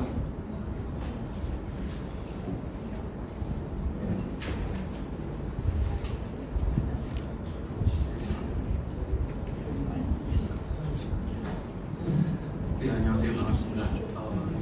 카자흐스탄 나자르바이트에서 정착을 지금 고호윤이라고 하고요. 제가 오늘 발표할 내용은 사실 앞부분이랑 좀 많이 겹치긴 하는데 중앙아시아에 국한된 이야기는 아니고요. 한국 공공외교 소프트웨어 이런 얘기를 많이 하시는데 이게 과연 뭔가? 제가 하는 연구 스타일이 주로 이제 데이터를 이용해서 연구를 하는 거기 때문에 정말 그런 데이터로 우리가 소프트파워에 변화가 있는 것을 측정할 수 있는가 이런 걸 오늘 좀 얘기를 하고, 그 중에서 이제 해외 한국학 프로그램이 실제 한국 소프트파워에 기여를 하는가를 경험적으로 분석하는 그런 논문을 좀 발표를 하도록 하겠습니다. 뭐 간단하게 연구 목적을 설명드리고 그 다음에 이제 공공외교에 대해서 아주 빨리 넘어가도록 하겠습니다. 이미 앞부분 발표가 있었기 때문에 그다음에 이제 교육 프로그램이 이제 그 왜 공공외교에 그 관심거리가 되는지에 대해서 조금 설명을 드린 다음에 실제 데이터 가지고서 어떻게 제가 이제 연구가서를 증명했는지 설명을 드리도록 하겠습니다. 일단 이 연구의 목적 자체는 그 사실 이제 한국이 2010년부터 공공외교를 해야 된다 해서 사실 다른 나라들보다는 조금 늦게 출발한 케이스입니다. 중국이나 일본보다 한 10년 정도 뒤였고요. 영국, 미국, 프랑스, 독일에 비해서는 몇십 년 뒤처진 상태에서 출발을 했기 때문에 2010년부터 열심히 이제 해서 과연 그럼 그 선거가 어떻게 됐는지. 근데 이제 그 조금 엄밀히 따지자면은 그 중앙아시아 대학들이 많이 생기고 한국 박사과정이 생기고 이게 이제 성과라고 얘기를 하시는데 제가 보는 관점은 이건 성과가 아니라 사실은 투자고 과연 이런 대학들이 생기고 한국 교육이 생기고 나서 그럼 한국의 국익에 어떤 도움이 되는가가 사실은 성과라고 저는 이제 보는 입장이라서 그게 어떤 성과로 이어지는지를 보면서 말씀을 드리려고 합니다. 다시 한번 말씀드리자면 이건 중앙아시아 이야기는 아니고 전체적으로 한국의 공공외교 정책에 대한 평가입니다. 그래서 이제 그거를 하는 데서 몇 가지 문제가 있는데 하나는 이제 소프트파워 다들 얘기하는데 이게 대체 뭔지 사실은 이제 정치학자들을 굉장히 오래된 개념이긴 한데 이게 측정하기가 굉장히 어렵습니다. 그 부분을 조금 말씀을 드릴 거고요. 그럼 이제 그거 가지고서 제가 이제 데이터를 어떻게 썼는지 좀 더 설명을 드릴 수 있을 것 같습니다. 공공외교는 앞에 이제 그 이수동 박사께서 말씀하셨듯이 굉장히 광범위한 개념이고 실제로 공공외교에 대한 정의가 이렇게 쭉 발전이 되었는데 나중에 이제 기회에서 천천히 보시면 아시겠지만 개념이 계속 확장이 됩니다. 그렇죠? 처음에는 이게 정부 대 정부가 아니라 정부 대 비정부 이런 얘기를 하다가 나중에는 굳이 정부가 없어도 비정부 대 비정부 그 다음에 영역도 뭐 정책 아니 이게 아니라 뭐 문화, 지식 이런 교육까지 다 이제 공공외교 개념이 되다 보니까 자꾸 개념이 확대가 되고 외연이 확장되는 그런 성향을 볼 수 있고요. 정책에서 이제 관심을 두는 이유는 공공외교가 이제 그 정책결정 이론의 크게 두 가지의 문제점을 제기하기 때문입니다. 그 외교정책결정 이론이라고 이제 정치학에서 얘기하는데 외교 결정은 대부분 엘리트들이 합니다. 그렇죠? 정부 관료라든가 대통령이라든가 이런 분들이 하는데 공공외교는 그게 아니다. 일반인도 공공외교의 주체라고 이제 말씀하셨습니다. 그럼 이제 외교라는 것 자체가 이제 확 다원화되는 그런 개념이기 때문에 기존의 외교정책 이론에 대해 굉장한 도전을 제시하는 거고요. 두 번째는 이제 그 권력, 이제 국가 권력이라는 게 굉장히 중앙 집권화된 개념인데 이건 역시 되게 다원화되고 상대적인 개념으로 바뀌게 됩니다. 그래서 나오는 그 이야기가 이제 소프트 파워라는 이야기를 하게 됩니다. 소프트 파워 이야기할 때 이제 다들 이야기하는 것 중에 하나가 이제 매력이라고 아까도 말씀하셨지만 그럼 도대체 매력이 뭐냐 이게 이제 궁금하실 것 같아서 그 부분을 이제 좀 설명을 드리겠습니다. 일단 뭐 소통이 되고 대중과 대중 연결이 되고 이런 부분에 대해서 그래서 공공외교 연구하시는 분들이 설명을 많이 하고 있고요. 기존 연구들 보면은 비정부 행위자 역할, 그 다음에 대중의 역할, 일반 국민 역할, 그 다음에 쌍방향 커뮤니케이션, 그 다음에 어떤 형태적인 변화가 있는가 없는가 이런 데에 초점이 있는 게 이제 최근의 공공외교 연구의 동력이라고 볼 수가 있겠습니다. 근데 다시 한번 말씀드린 문제는 이 공공외교 개념이 너무 이제 광범위가 확장되다 보니까 맞기는 맞는데 과연 이게 분석적으로 의미 있느냐 그게 이제 큰 한계고요. 두 번째는 이 개념이 확장되다 보니까 엄밀한 데이터를 확보하기가 굉장히 어려워집니다. 그래서 이제 데이터 기반한 경험적인 분석에 굉장히 취약한 부분이 또 공공외교 연구 분야이기도 합니다. 특별히 이제 오늘 주제 관련돼서는 교육 관련 문헌과의 연계성이 상대적으로 많이 취약합니다. 사실 이제 그 대학 교육이라는 거를 정치학에서는 심지어 어떤 학자들은 굉장히 정치적인 제도라고 보는 경우도 있는데 그런 문헌들과 조금 연결시킬 수 있는 부분이 있음에도 불구하고 아직까지 많이 안 되어 있다는 게 제가 판단하는 결과고요. 그래서 이제 공공외교로서 교육을 이야기를 할 필요가 있다라는 부분입니다. 국가 간의 정책 이런 거를 사실 상대방 국가에 전달하려면은 그게 이제 제대로 이야기가 전달이 되고 먹혀야 되는데 상대방 국가의 한국 문화나 한국어를 잘 알면은 당연히 그게 더 전달이 잘 되겠죠. 그래서 이제 공공외교에서 어떤 그 교육이 가치를 가진다는 얘기를 하기도 하고 공공외교의 궁극적인 목적은 예를 들어서 한국의 공공외교도 그러면은 한국의 공공외교를 해서 우즈벡이면 우즈벡, 카자흐는 카자흐에 소위 말하는 지한파, 한국을 잘 알고 한국을 서포트하는 인력을 배출하는 거죠. 그래서 이 사람들이 나중에 뭐 정부의 관료가 되던가 아니면 사회 지도층이 됐을 때 한국과 조금 더 친밀한 관계를 이제 형성할 수 있을 수 있다, 그런 기대에서 하는 건데, 그렇기 때문에 그런 사람들을 길러낼 수 있는 최고의 제도가 대학이고, 그래서 대학에서 이루어지는 한국어 교육, 한국과 교육이 의미가 있다는 게 이제 저뿐만 아니고 오늘 발표하신 분들이 다 얘기했던 내용인 것 같습니다. 외국의 사회들은 초반에 잠깐 말씀드렸지만 미국은 풀브라이트 제도가 있어서 해외 우수한 인력들을 자국으로 초청시켜서 공부시켜주기도 하고, 그 다음에 중국은 미국보다 늦게 시작했지만 공자학원이라는 거를 이제 각 나라에 세워서 중국의 역사를 알리고 언어를 알리고 그런 일을 해왔습니다. 한국은 다시 말해서 후발주자이고요. 그래서 이제 그게 과연 어떤 식으로 잘 진행되는지를 오늘 평가를 해보도록 하겠습니다. 해외 학부 프로그램에 대한 역사는 사실 이게 제가 깊이 연구한 분은 아니고 이제 기존에 되어 있던 정리된 분이니까 참고를 하시면 될 것 같고요. 해외 한국학 현황인데 이건 사실 아까 말씀드렸지만 자료가 부족합니다. 코리아 파운데이션 통계센터라고 아까 이성 박사께서 보여준 자료인데, 거기 자료가 이제 2017년 기준으로 작성된 통계 자료고, 그 이후에도 매년 계속해서 연간 도감 같은 게 나오긴 하는데 매년 이게 집계하는 방식이 바뀝니다. 그래서 데이터 모음 입장에서는 굉장히 까다롭습니다.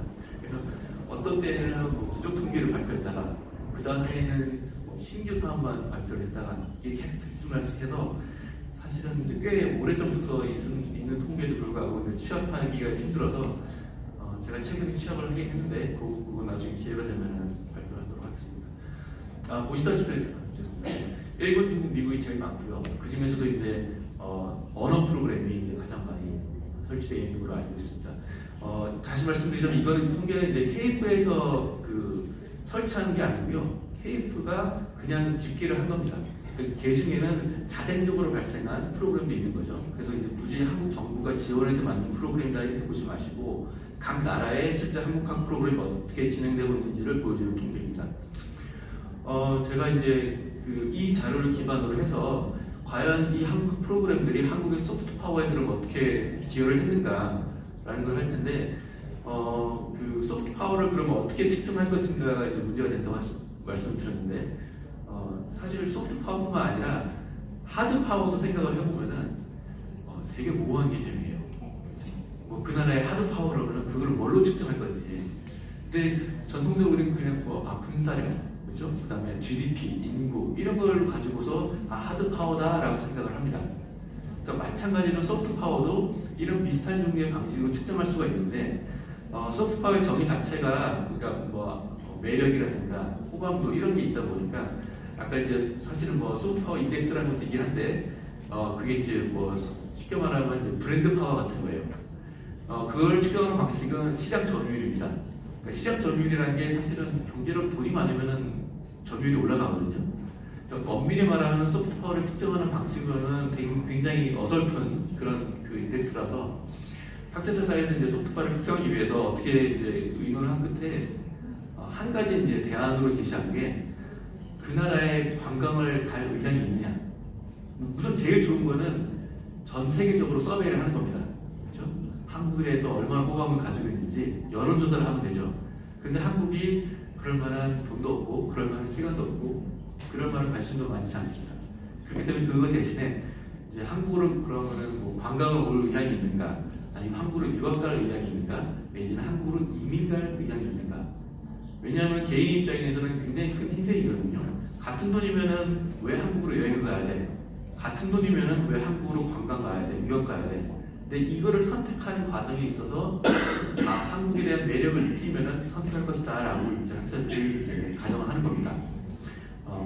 제가 이제 오늘 사용하는 이제 변수는 그래서 한국으로 관광객이, 그다음에 한국으로 유학생이 이 두 가지를 사용해서 측정을 한 건데요. 가설은 그렇습니다.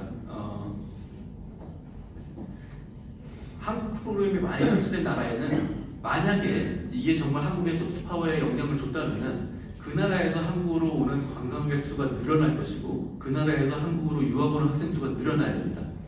그렇죠? 조금 더 이제 자세히 들어가 보면은 한국에 이제 학사과정 한국 프로그램이 있는 학교하고 석박사과정이 있는 프로그램이랑 좀 다를 거라고 저는 예측을 했습니다. 예를 들면 그 나라에 한국 석박사 프로그램이 있으면은 굳이 한국으로 석박사 유학을 안 와도 됩니다. 거기서 한국학 석박사를 하면 되니까. 그렇죠? 근데 한국의 한국학 프로그램이 뭐 랭귀지 프로그램이나 학사만 있으면은 한국으로 유학생이 늘어나야 됩니다. 그러니까 이런 약간의 차이가 있을 거라고 예상을 하고 이제 통계 분석을 이제 한 건데요. 통계 분석 자료는 이제 그 관광객과 유학생 통계는 2018년 자료고, 그다음에 한국학 프로그램이 설치되어 있는 개수, 나라별 개수는 2017년 자료입니다. 2017년 자료 가지고 2018년을 예측을 하는 거죠. 그렇게 해서 이제 보면은 한 190개 국가 자료를 모았는데 실제 이제 통계 분석에 사용되는 국가 수는 한 160개에서 170개 정도가 됩니다. 이제 그 결과인데요. 일단은 그 결과를 보시면은 한국 프로그램이 있는 나라에서 관광객과 유학생 숫자가 80% 넘게 늘어나는 걸 통계 결과가 나옵니다. 이 전 세계 국가를 봤을 때요. 그래서 이거 가지고 일단은 첫 번째 가설은 이제 지금 약간 이제 그 서포트 약간 증명이 된 거죠. 한국 프로그램이 있는 나라에서 유학생이나 관광객 숫자가 증가한다는 걸 나타나고요. 그럼 이제 한국 프로그램을 이제 유형별로 나눠보면은 언어 프로그램, 랭귀지 프로그램이 있는 데서는 유학생과 관광객 숫자가 같이 늘어나는데 한국학 센터가 있는 곳 아니면 한국학 학위과정이 있는 곳에서는 약간 좀 다르게 나타납니다. 한국 센터가 있는 곳에서는 유학생 증가에 별 영향이 없고요. 대신에 이제 한국학 학위과정이 있는 데서는 유학생 증가에 긍정적인 역할을 하는 걸로 나타납니다. 그래서 그 학위과정도 다시 이게 이제 학부과정이냐 석박사과정이냐 나눠보면은 그 학부과정에서는 학부과정에서 지금 유학생 증가에 살짝 유의 수준을 못 미치는, 통계적 유의 수준을 못 미치는 정도지만 긍정적인 효과가 있고, 대신에 이제 그 석박사 과정은 아무런 영향을 안 미치는 걸로 그렇게 나타나고 있습니다. 이게 이제 유학생 유형을 다시 분류를 한 건데요. 유학생 유형을 크게 두 가지로 나눠서 이제 단기 해외 연수로 한국을 가는 학생이냐, 아니면 한국에 정말 학위 과정으로 이제 들어간 학생이냐, 이제 그걸 이제 구분해서 보시면은 재밌는 거는 이제 그 한국어 프로그램이 있는 데서 역시 이제 약간 못 미치긴 하는데 그래도 그 양측 검증이나 단측 검증했을 때 의미하는 수준에서 유학생 증가가 나타나는데 그 학위 과정이 아니라 그 다시 단기 연수, 어학연수로 오는 쪽으로 연결이 됩니다. 그 다음에 이제 그 학위 과정이 있는 배첼러 디그리 학부 과정에서는 마찬가지로 다시 학위 과정으로 오는 게 이어지는 게 아니라 단기 연수로 이어집니다. 이게 조금 이게 매치가 안 되는 거죠. 학위 과정이 학부 과정이 있고 그 다음에 랭귀지 과정 한 다음에는 한국으로 유학 갈 때 석박사를 가는 걸로 기대를 했는데 한국으로 유학 가는 거를 따져보니까 사실은 단기 어학연수 가는 사람이 그 늘어나는 걸로 나타나는 겁니다.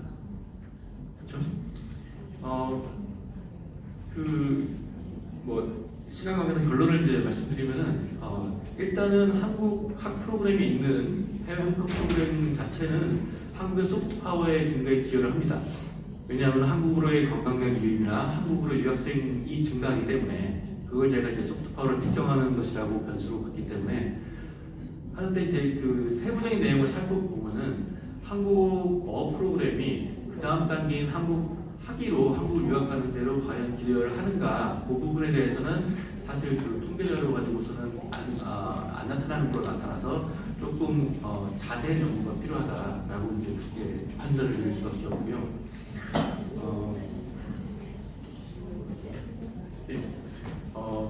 국내 대학에서 이제 그 학위 받기 위해서 유학하는 학생들에 대한 내용, 그다음에 아까 또 말씀드렸지만 그 학위 과정을 하고 나서 다시 한국으로 어학 과정으로 이어오는 게 이게 이런 현상이 왜 일어나는가를 살펴보기 위해서 조금 더 자세한 내용을 조금 더 연구할 필요가 있다. 이제 그런 결론으로 말씀하겠습니다.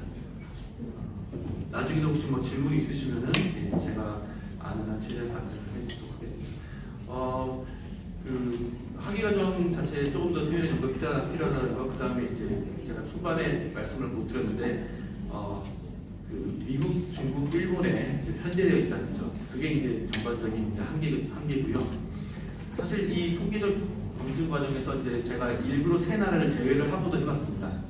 일본이나 뭐 미국, 중국이 워낙에 많으니까 거기 때문에 이렇게 나온 거 아닐까 해서 그 나라를 제외하고 봐도 사실 결과는 똑같이 나와서 조금 더 기회가 되면 나중에 토론을 해보면 좋을 것 같습니다. 네, 이상입니다. 감사합니다.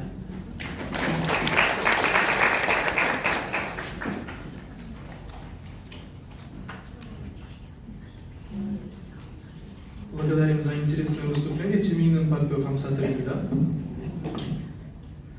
Мы завершаем первую сессию пленарных докладов. Еще раз искренне благодарим всех докладчиков. 이상으로 오전론 발표 세션을 마무리하며 모든 발표자들께 다시 한번 감사를 드립니다. Разрешите приступить к дискуссионной части нашей конференции. 이어서 질의 응답 시간이 있겠습니다. Если у кого-нибудь имеются вопросы, можете поднять руку, я подойду. 질문이나 궁금 사항이 있으신 분이 있으시면 손 들어주시기를 부탁합니다.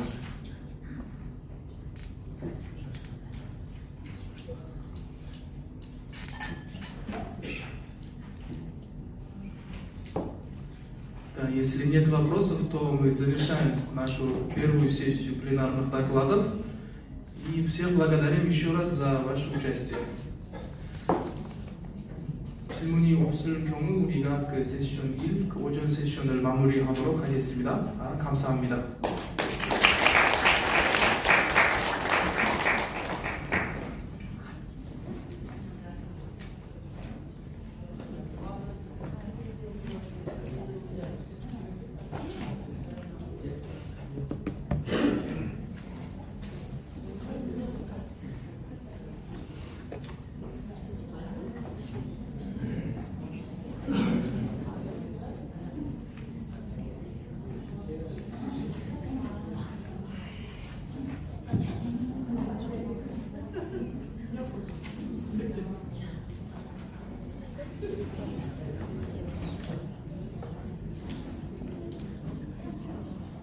Разрешите представить слово декану факультета краеведения госпоже Усмановой Шойре Рустамовой.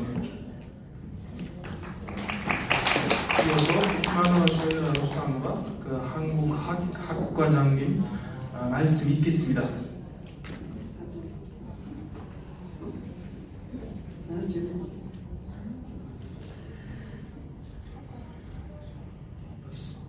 Assalomu alaykum, hurmatli anjuman ishtirokchilari.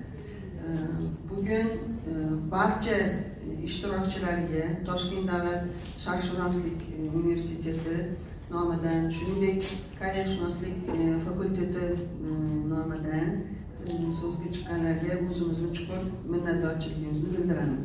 안녕하십니까 참가자 여러분. 모든 발표자들한테 동망학대학교 또한 한국학과명으로 큰 감사를 드립니다. Hozir men ruxsatinglar bilan fakultetimiz haqida qisqacha ma'lumot berib o'tsam. 우리 한국학과에 대한 잠깐 소개해드리겠습니다. Toshkent davlat sharqshunoslik universitetidagi huzuridagi koreyshunoslik fakulteti 2018-yilda tashkil topgan. 2018년 동방학대학교 산하 한국학과가 개설되었습니다. Albatta bungacha koreys filologiyasi kafedrasi va fakultet ham bo'lgan, ya'ni Koreya O'zbekiston hamkorligi tashkil topganiga koreys filologiyasi kafedrasini tashkil bo'lganiga ham 30 yil to'lgan. 한국학과가 학과로 개설되기 전에 한국어, 언어와 문학학과가 예전도 있었습니다. 그 전에도 있었습니다. 그 한국과 우즈베키스탄 그 수교 30주년 기념하는 것처럼 한국 언어, 한국 문화학과도 30주년을 맞았습니다. Bugungi kunda Koreyshunoslik fakultetida ikkita kafedra mavjud. 지금 그 한국학과에서 두 가지 학부가 있습니다. Koreys filologiyasi kafedrasi hamda Koreya tarixi, madaniyati, siyosati va iqtisodiyoti kafedralari. 그 한국 언어 학부하고 한국 문학, 한국 역사 학부가 있습니다. Koreyshunoslik fakultetida bakalavriat ta'lim yo'nalishida, magistratura mutaxassislikda hamda doktorantura bosqichlarida mutaxassislar yetishtirib beriladi. 그 한국학과에서 그 학사, 석사, 박사 과정으로 전문가들 그 공부받고 있습니다. Hozirgi kunda fakultetda 573 nafar talaba tahsil olmoqda. 지금 그 학과에서 그 573명 그 학생이 공부하고 있습니다. 20дан ortiq magistr va 10 nafar doktorant tahsil olmoqda. 20명 이상 그 박사, 석사 또한 그 10명 이상 그 박사 과정으로 학생들이 공부하고 있습니다. Fakultetdagi professor o'qituvchilarning soni 43 nafar bo'lib, bu 43 nafar professor o'qituvchining 10 nafari Koreya Respublikasidan tashrif buyurgan o'qituvchilar. 또한 우리 학과에서 43명 학생들, 교수님들도 그 근무하고 계시고 그 교수님들 중에 10명 이상이 한국에서 오신 교수님들입니다. Bugungi kunda fakultetimiz Koreya Respublikasining bir qator oliy ta'lim muassasalari bilan hamkorlik aloqalarini yo'lga qo'ygan. 현재 학과가 그 한국의 여러 대학교들하고 그 협력 교류를 갖고 있습니다. Jumladan Hankook chet tillari universiteti, Busan chet tillari universiteti, Ko'myon universiteti, Samyon universiteti, Kyongdong universiteti, Hanshin universitetlari bilan bir qator turli loyihalar bo'yicha keng qamrovli hamkorlik yo'lga qo'yilgan. 그 협력 대학교 중에 그 부산 외국어 대학교, 한국 외국어 대학교, 그 한신 대학교 등 여러 학교들하고 긴밀한 협력 관계를 맺고 있습니다. 다방면 협력 관계를 갖고 있습니다. Shuningdek, fakultetda Koreya Respublikasining Kyongdong, Samyon universitetlari bilan qo'shma ta'lim dasturlari ham yo'lga qo'yilgan.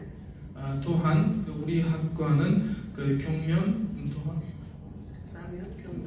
삼명 경동 대학교들하고 그 학과 교육 과정을 함께 그 프로그램을 진행하고 있습니다. Shuningdek, fakultetimizda bugungi kunda bir qator loyihalar ustida ish olib borilmoqda. Jumladan fakultetning qator doktorantlari va magistrant talabalari Koreya fondi tomonidan e'lon qilingan o'sha xalqaro grantlarda muvaffaqiyatli ishtirok etib, mana uzoq yillardan beri Koreya fondining grantlarini qo'lga kiritib kelmoqdalar. 또한 우리 학과 박사 또한 석사 학생들이 그 코리아 파운데이션 재단을 통해서 재단 프로그램을 그 열심히 참석을 하고 활발하게 참석을 하고 여러 가지 프로그램, 여러 가지 프로젝트에서 참석해오고 있습니다. Shuningdek, fakultetning bir qator o'qituvchilari Koreya Respublikasida turli universitetlarda, Ixba universitetida, Kyonggi universitetlarida malaka oshirib kelishmoqda. Shu bilan bir qatorda yana Koreya akademiyasi va Koreya fondi tomonidan ham grantlar vositasida Koreya Respublikasida stajirovkalar o'tab kelishmoqda. 또한 우리 학과 교수들하고 학생들이 한국 그 여러 의화대학교, 여러 대학교들 방문을 하면서 거기에서 재교육 받고 그 교육을 받고 한국 경험을 얻고 우즈베키스탄에서 이용하고 있습니다. Bugungi kunda fakultetni demak istiqbollari judayam porloq. Biz kelgusida qo'shma ta'lim dastur loyihalarini yanada kengaytirmoqchimiz. Yana talabalar, yani xorijdan ham bir qator o'sha talabalarni fakultetga o'qishga jalb qilmoqchimiz. Yaqinda mana Koreya Respublikasidan ham tashrif buyurgan tadqiqotchilarimiz PhD himoyalarini qilishdi. Bugungi kunda yana 2 nafar Koreyadan tashrif buyurgan tadqiqotchilarimiz PhD himoyasini o'tkazish arafasidalar. 또한 우리 학과에서 그 학과의 잠재력이 많다고 잠재력이 크다고 생각을 합니다. 그 이해로 우리 학과에서 그 외국에서 특히 한국에서 학생들이 많이 방문을 하고 학생들이나 교수들 방문을 하고 교육을 받고 있습니다. 그 이해로 다시 한번 우리 학과에서 그 외국인 학생들이나 외국인 교수들이 그 PhD 등급을 논문을 발표를 하시면서 PhD를 갖게 되었습니다. 또한 우리 학과의 현지인 교수님들도 최근에 2명이 PhD 논문 발표를 하시게 됩니다.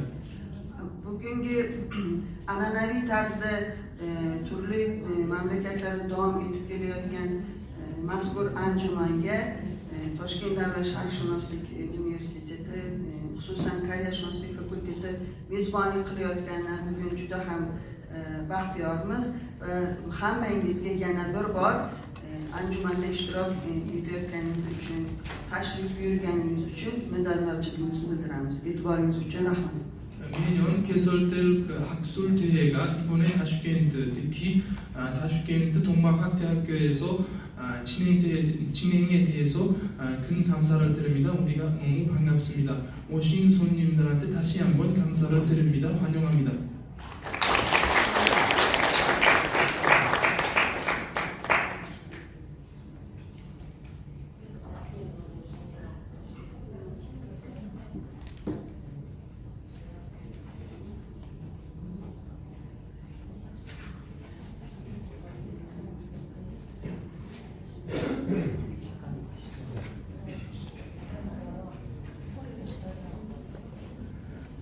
И мы можем приступить к дискуссионной части нашей конференции. Если у кого-нибудь есть вопросы, можете задать нашим докладчикам, лекторам.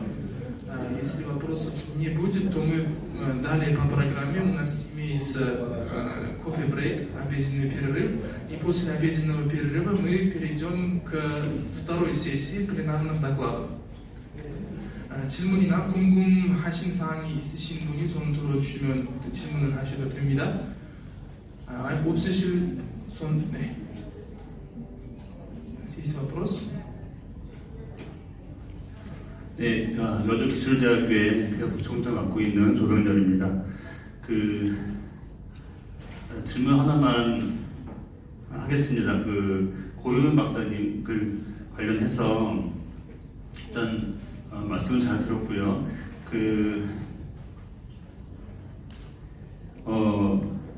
좀 독립 변수가 해외 한국화 프로그램이고 종속 변수가 지금 한국 소프트 파워 공동 외교로 지금 이해를 했는데요. 제가 들으면서 한 가지 궁금했던 거는 이게 지금 소프트 파워이기 때문에 더더군다나 중요한 게 정성도 자료가 중요할 수 있을 것 같은데 지금 자료를 보게 되면 다 지금 계량 분석할 수 있는 정량도 자료만 지금 들어 있어서 제 생각에는 이거 보면서 뭐 해외 한국화 프로그램이 소프트 파워에 근저도 기여하는 거는 그렇게 결론이 나와 있는 건 맞는데 그 소프트 파워이기 때문에 더더군다나 제 생각에는 좀 더 그 정성도 자료를 좀 더 추가하면 어떨까 하는 생각이 들었고요. 그래서 뭐 이제 관광이나 유학에 따른 기여라든가 설명이 나와 있었는데 이 부분에 어떤 관광객 혹은 유학생들의 어떤 인터뷰나 설문들을 좀 추가해서 정성적인 지표를 넣을 수 있으면 조금 더 이 결론을 더 충족할 수 있지 않을까 생각이 들었고요. 그 마지막에 그 지역적 내용적으로도 불균형하다 되어 있는데 그건 잘 이해가 안 돼가지고 이게 지금 무슨 말씀인가 싶어서 결론에서 이 불균형한 프로그램 분포하다 이거 좀 설명 먼저 해주시면 좋을 것 같습니다. 네, 감사합니다. 그 정량적 데이터를 분석하는 이유 중 하나는 사실은 좀 광범위하게 인과관계를 좀 파악하려고 이제 제가 시도를 한 거고요. 정성적인 분석은 사실은 꽤 많이 하고 있는 걸 알고 있습니다. 특히 이제 공공외교 분야 말씀하신 소프트파워 자체가 이제 좀 정성적인 성장이 있다고 생각하셔서 정성적인 이제 평가나 이런 논문들은 물론은 많이 있는데 상대적으로 이제 정성적 평가가 이제 적다고 판단을 해서 저는 이제 좀 전략적으로 이렇게 쓴 거고요. 정성적 평가를 하는 데 있어서 이제 그 관광객이나 유학생 인터뷰를 이제 말씀하셨는데 이게 좀 상호 보완이 돼야 되는 부분이라고 생각을 합니다. 그러니까 쉽게 말씀드리면은 이제 한국 유학 오는 사람한테 한국 유학 와서 어때요라고 물어보면 당연히 이제 좋다고 대답하고 한국 관광 와서 한국 관광 어때요 물어보면 당연히 좋다고 이제 대답하는 거죠. 근데 제가 궁금한 거는 한국 관광을 오기 전에 한국 관광을 선택한 이유를 이제 캐치를 해야 되는데 그걸 하려면 한국 관광 안 온 사람들을 찾아가서 물어봐야 됩니다. 그렇죠?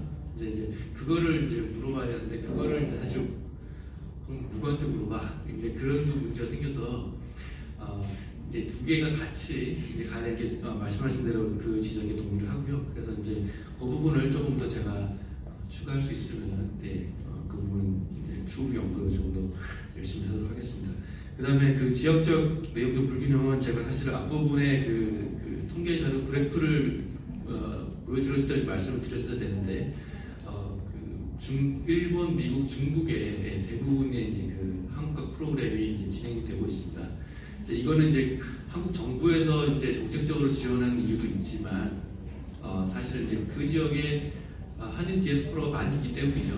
예, 그렇기 때문에 뭐 자연히 발생하는 것들도 거기가 많을 수밖에 없고 그래서 이제 아마 이제 정성적 평가를 하다 보면은 그런 나라들에 좀 집중할 수 있을 것 같아서 일부러 이제 정량 평가를 할 때는 이제 그 나라들을 제외하고도 모델을 돌려보고 포함하고도 모델을 돌려보고서 같은 결론이라는 걸 제가 말씀드렸고 내용 부분에 있어서도 이제 그 그래프에서 이제 보시면 아시겠지만 이제 대부분이 이제 어학단이라든가 이제 랭귀지 프로그램으로 이제 한국학 프로그램이 해외에 진행이 되고 있습니다. 그래서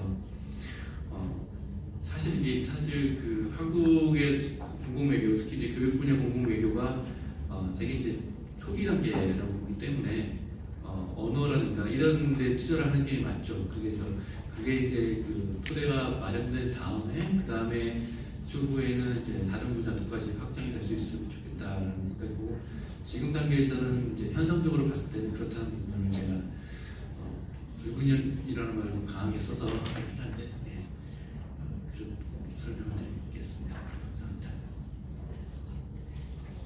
Спасибо большое. 또 질문이 있습니다.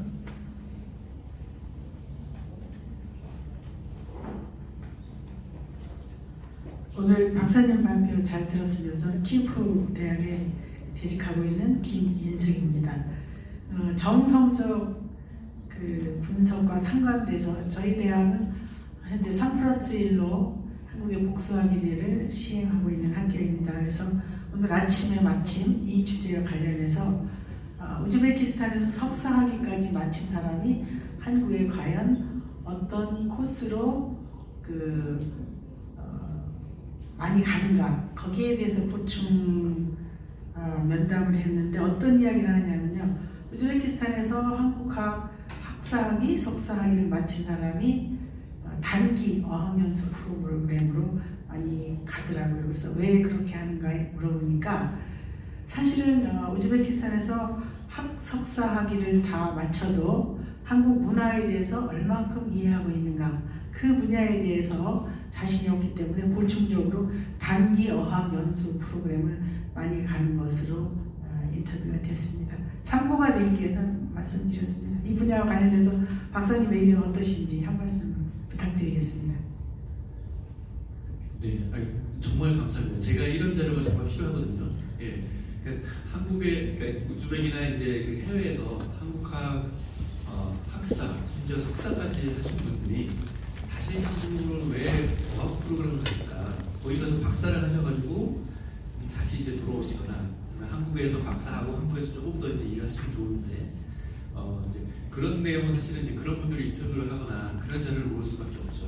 그 부분은 이제 제가 이제 오늘 준비한 논문에서는 전혀 소를 못한 분야이기 때문에 그런 부분에 대해서는 이제 앞으로도 이제 우선 논문을 계속 나오면 좋을 것 같고요. 그런 생각을 해봤습니다. 왜 그런 분들이 할까 했는데 이제 사실 이제 유학이라는 게 특히 이제 그 박사과정 유학이라는 거는 비용도 많이 들고 시간도 많이 드는 거라서 굉장히 그 전략적으로 선택할 수가 없는 그런 그 요소가 있을 것 같습니다. 그러니까 특히 이제 그 중앙아시아에서 한국으로 이제 박사과정 유학하시는 분들은 사실 그래서 한국에서 박사하신 분들이 여기 있으니까 그분들한테 좀 더 얘기 들어보고 싶기도 하고 그 박사과정 결정하셨을 때 뭐가 제일 고민인지 사실 이제 그런 부분을 저희가 좀 파악을 해서 여기서 한국학 프로그램이 진행될 때 또 말씀하셨다시피 한국 문화나 한국 언어가 충분치 않다라고 한다면은 그거를 좀 보완하는 전략이 뭐가 있을까 이런 것에 대한 체계적인 연구가 있으면 좋겠다는 생각도 해보겠습니다. 감사합니다. Спасибо большое, 감사합니다. Есть ли еще вопросы? 질문하신 분 계시면? Если вопросов больше не имеется, то мы завершаем первую пленарную сессию наших докладов. И еще раз благодарим всех выступивших наших гостей, всех выступивших участников. И напоминаем, что у нас обеденный перерыв до 2 часов по ташкентскому времени, до 14:00. С 14:00 мы начинаем вторую часть наших пленарных секционных докладов. 질문 없으실 경우 우리가 이상으로 세션 1, 오전 세션을 마무리하도록 하겠습니다. 모든 참석하신 분들께 다시 한번 감사의 말씀을 드립니다. 프로그램에 따라서 말씀을 하면은 우리가 2시까지 타슈켄 시간으로 14시까지 점심 시간입니다. 14시 이후에 우리가 오후 세션을 시작하도록 하겠습니다. 참석해 주셔서 다시 한번 감사드립니다.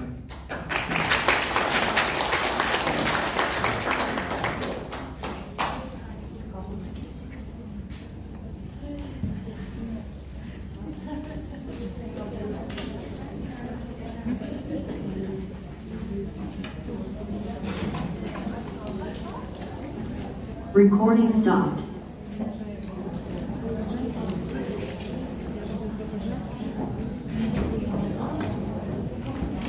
감사합니다.